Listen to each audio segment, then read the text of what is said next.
All right, Ghani. Imhotep Sankofa, the wild god. Wow! I want to make this brief video because there's a lot of discourse online about Dr. Cheyenne Bryant's credentials and other folks with PhDs that have licensures. I have state licensure. And I'm a healthcare professional. I have state licensure, so I understand the purpose of having state licensure is to make sure that you're appropriately qualified to administer whatever the services are that you're supposed to be administering, and then hold you accountable and liable if you don't do those things. I got that.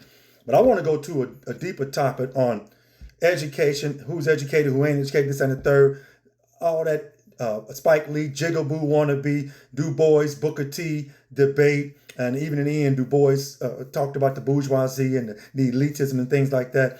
And how do we define education? Because Du Bois talked about the two-ness of black people, talked about that two-ness, us having a two-ness. If you went to schools in America, I'm from a mostly all-black town, so I got a lot of African-American education when I grew up. We read a lot of black books. We read a lot of black authors growing up. But when you go to college or something, or if you're not in the black city and you don't get that, or if you go to college or whatever, you go to PWIs, how many black authors are you taught in your classes? Unless you take African-American history class, you're not going to read any history. Very few whites in PWIs take African-American history classes. So how are you learning any African-American history?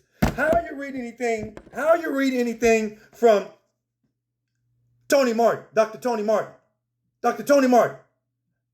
You won't see it. This should be taught in college, but you won't see it. How are you reading anything from J.A. Rogers? Let me zoom this out. I got this back caption because King talked about the purpose of education, but we're going to talk about what kind of education you got. Because a lot of you all are Europeanized and colonized in the brain. I'm going to spread this out so you can see some of these authors and scholars I've studied from. Okay, let's spread this out. Hey, who's read J.A. Rogers? Who's read J.A. Rogers? This should be taught in class. I bet you it's not. Who's read Price and Greer? Black Rage by Price and Greer.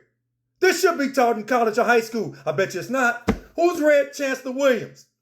The Rebirth After. Who's read Chancellor Williams? This should be taught in high school and college. I bet you it's not. Who's read Diop? Who's read Diop? This should be taught in high school and college. This should be taught in high school and college. I bet you it's not. Who's read Dr. Ivy Van Sertima?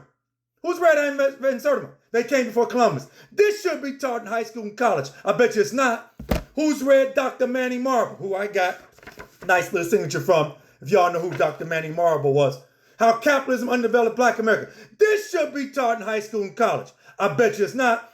Don't come talking to me about who's educated, who ain't educated. If you ain't reading and studying any of our scholars, you ain't learned from an Afrocentric or an Africologist or an African perspective.